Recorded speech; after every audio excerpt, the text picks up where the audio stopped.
आलमजीब नोम دی د پلار مې محمد علي نوم دی پلار مې مړ دی زه په دې ټیکنیکل کالج کې شاپ اسسټنټ ډیوټي کوم په 2002 کې راغلم او 200 پورې مې ډیوټي ده دلته ما شناختی کارت جوړ کړی دا غینه پس ما ته پته ورګی دا یو شاه خالد نوم من کې راوته دی چې دا ستاسو دی ما دې ته شکایت وکړ چې شاه خالد زمانه زوی دی او زما په خاندان کې څوک شته هغه دوی کټ کړ دا غینه پسو زه بیا رالم بل دوی زما شناختی کارت ورکشو جوړاو چې وی کاته هغه ته شاه خالد دوه دی نه پیژنم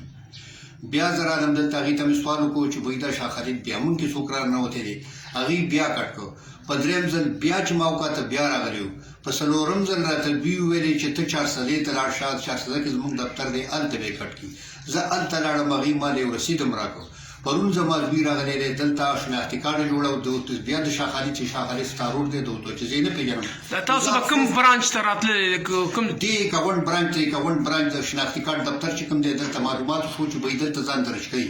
نو زه دا سوال کوم دا مینت کوم چې به یې دا هر څوک چې دی دا څوک لګېدلی دی که نن نه پس د څه پروګرام وکړو یا څه یې کړي نو د هغې به زه ذموار نه یم هغه سړی به په خپله ذموار شاه خالد نه زما په خاندان کې دی نه زما په بچو کې دی او نه یې زه پېژنم زه دا ریکویسټ کوم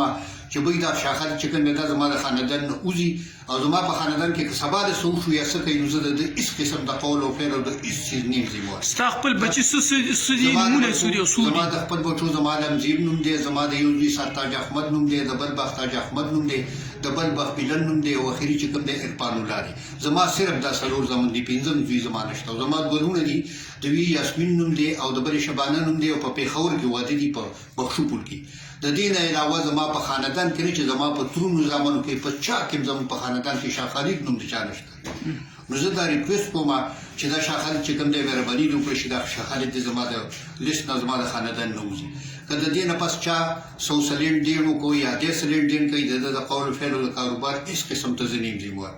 نو دا زه بیا حکومت ته درخواست کوم چې دا دې وکړي عوامو ته دا درخواست کوم چې دا سیز بیا د دې نه ځان وساتي او دا وګوري چې به دا څوک ممکن راځي که چا دا کاروي کړي د شاه خالد ستا په